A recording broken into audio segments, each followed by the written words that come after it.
Bali is the definitive dream destination, enticing people from all around the world to move to its shores. But what is it really like? And what do you need to know to live your best life here? 8-ish lessons from living in Bali almost 2 years. We're doing another take, I was going to say. Here's 8-ish lessons From living in Bali almost 2 years. Woo!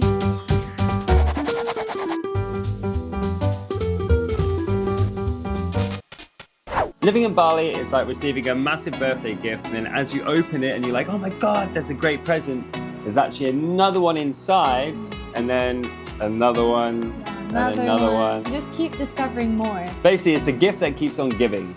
So what's the first lesson? The first thing we want to talk about are the different areas. So what we're talking about now is mainly where people live, or at least mainly where foreigners live, I guess, if they come to Bali. There are about 4 or 5 main areas of Bali, and each one has its own kind of type of community. So for example, there's one called Uluwatu, which is down in the south, which is known for surfers and artists. There's lots of like sandy white beaches down there. It's generally just like a chilled out vibe. Then you have Canggu if you move to the west. Then you have many digital nomads and some business startups and a lot of kind of nightlife there, really good food as well, a little bit of surfing, but that's kind of the up-and-coming digital nomad world, Canggu. Yeah, and lots of Instagrammers there.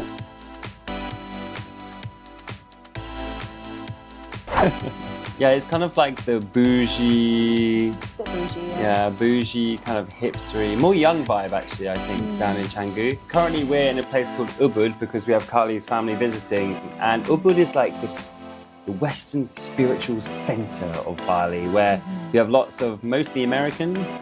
Yeah, a lot of yogis and people who are kind of searching for spiritual fulfillment or meaning. Themselves, they're looking for themselves a lot. Yeah, finding themselves, and it is a great place to kind of be mindful and take in the nature. This is Kerley's favorite spot in Ubud, is what she's trying to say. I really like the landscape of Ubud. It's very jungly, and I think a lot of people like that as well. So they come here for the beautiful views. And then you've got another spot which is called Sanur, which is on the kind of southeast part of the island. The coast doesn't have any surf. It's very flat water. It's kind of got like a promenade next to the beach, so it's a very safe place. So you find a lot of the retirees and people from Australia move over here to live. And then what's the other place? Then you have Kuta and Seminyak, which are again full of Australians, but more like nightlife and pubs and souvenirs, and there is surfing down there too. But those regions are probably the most popular ones for living in Bali.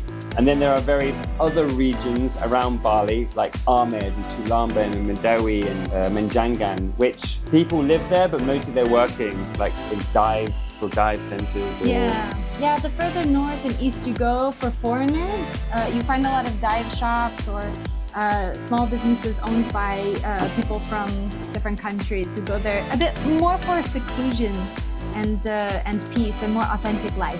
So yeah, depending on what type of community or crowd or whoever you run with will probably determine where you end up in Bali.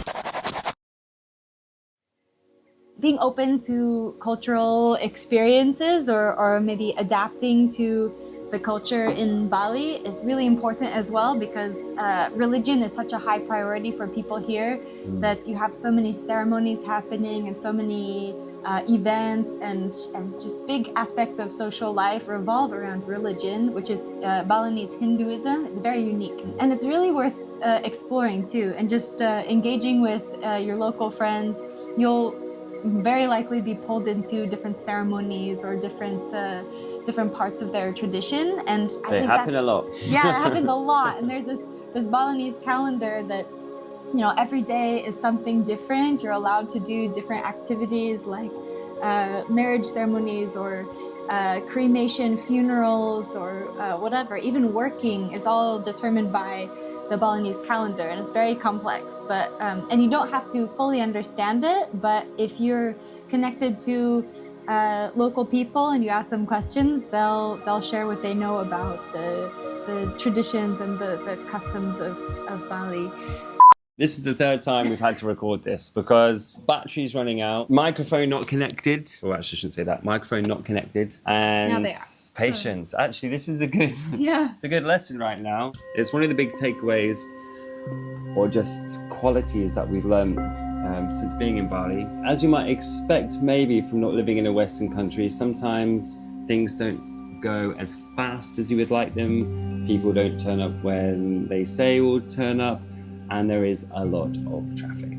Yeah, traffic is definitely a bit of a challenge sometimes. Expecting things to move faster, to get from one place to another more efficiently, but sometimes here you just run into a really bad traffic jam and you just have to sit back, be patient, accept that you'll get there when you get there. But we would say if you're planning on driving and as you're living in Bali, be prepared to be sitting in traffic sometimes, especially if you're spending time in the south of Bali. There's just a lot of jams and a lot of cars because the roads are quite small and sometimes cars get a bit packed in these small roads. So what's happened is the tourism has burst onto the scene, and effectively the infrastructure can't keep up with the amount of tourists that can come into the island. And also Indonesia has some crazy rules like you cannot build anything higher than a temple, like roads, for example. So all the roads either on the ground, there's two underpasses that they have here.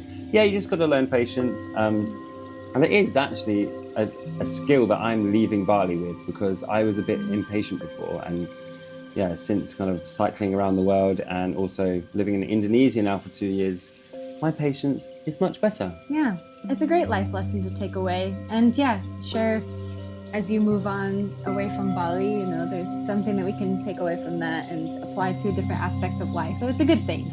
And maybe this would be a good transition into, or segue into friends and social life. Mm-hmm. Maybe we should touch on that.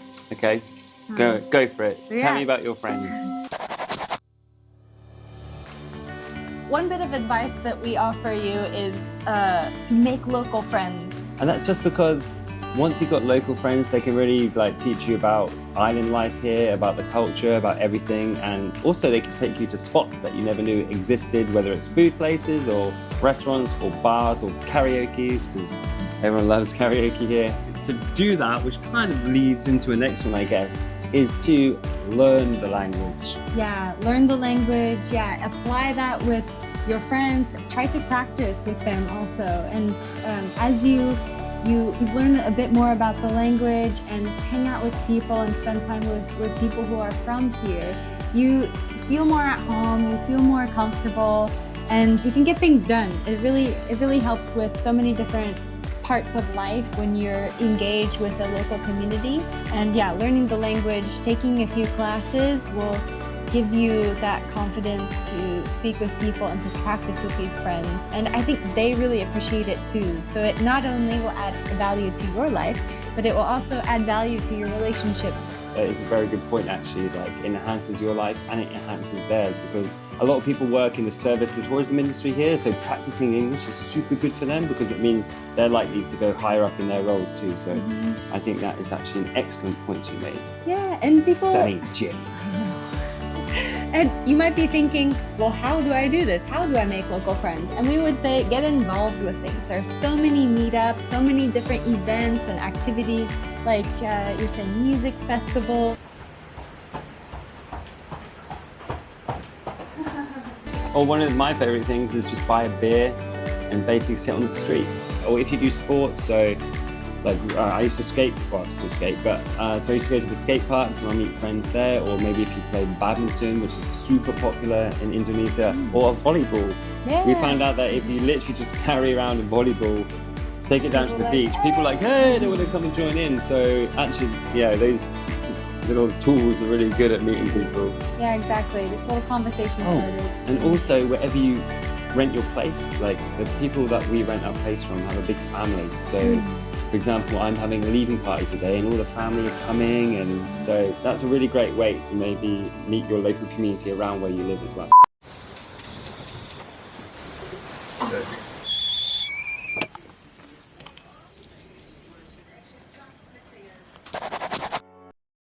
One of our biggest bits of advice is also get out of Bali. You know, Bali is really cool, but like we said, you can kind of be in a bit of a bubble sometimes. And it's a very small island, and there's a whole wide country of Indonesia out there that is very well connected through ferries between the island and also internal flights. So you can fly anywhere in Indonesia. I mean, the maximum amount of time will be about a couple of hours. So yeah, we definitely like implore you to go and experience these other islands because they have different traditions, they have different landscapes, they have different oceans and creatures and food and all different types of things. So and from Bali's kind of literally in the center of Indonesia. So you have islands off to the west and you have islands off to the east. So it's kind of, you're in the perfect geographical location to go and explore these places. So definitely get out of Bali. Yeah, it is well connected. And even the lesser known parts of Bali, we encourage you to explore.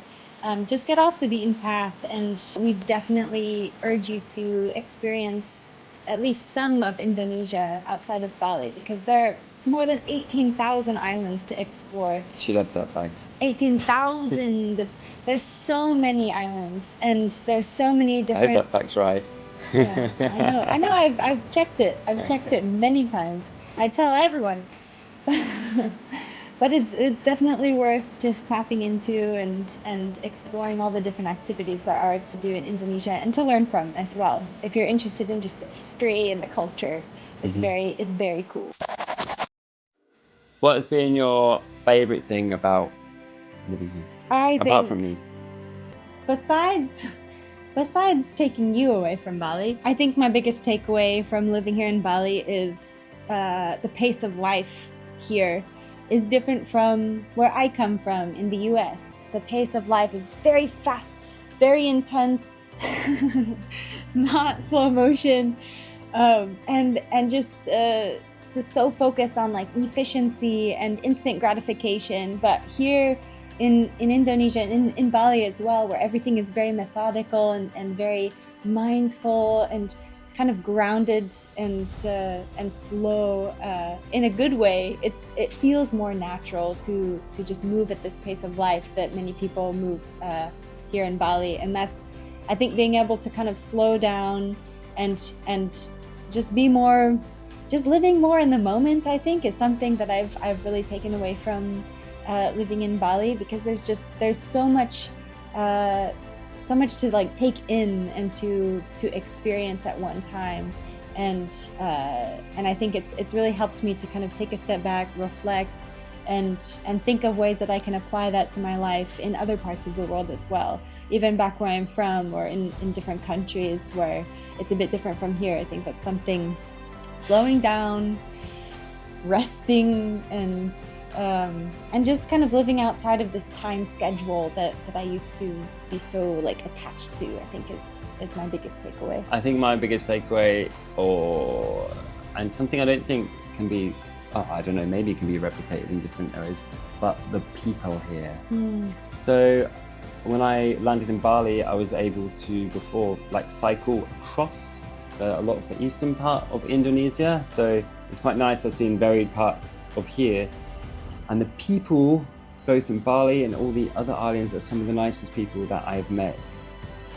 Just anywhere, and I've cycled. I've been traveling for over kind of a decade now, and I have to say that people from Indonesia are just absolutely amazing. They're just so relaxed, so chill.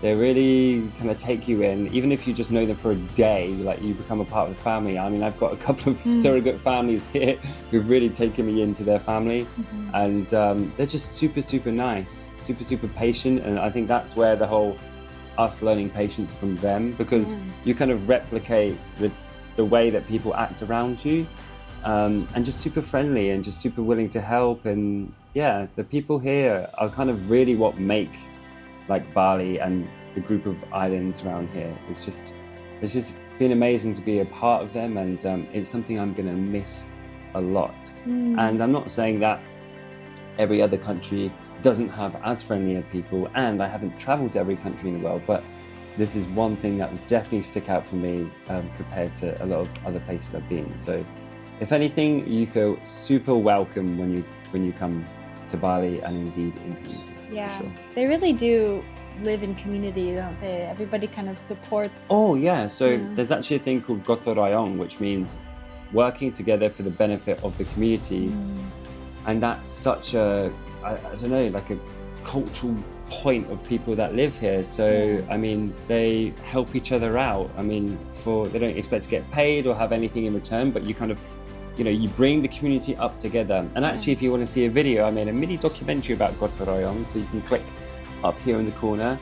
Also, we actually did our kind of favorite spots and off the beaten track in and around Bali and a few off island. So you can also watch that here too. We hope this advice helps you if you're considering moving to Bali, and we hope that you come here with an open mind and just a willingness to learn and to connect and to really soak up what Bali has to offer, because it really is a gift. It's really special being able to live in this place, and we've been so thankful for this time that we've had and everything that we've been able to take away and apply to our lives, living in this culture, and all the amazing relationships that we've built while we've been here have been, priceless, and something that, these people will stay connected to for the rest of our lives. So, for sure.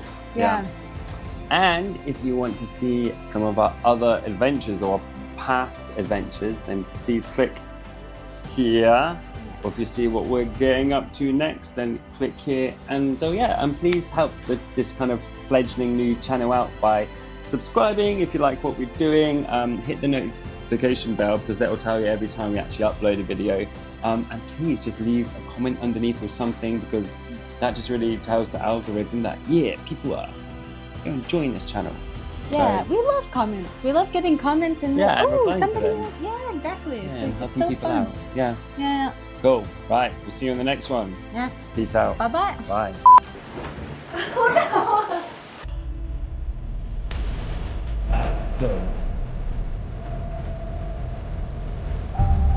Indonesia's most visited volcano.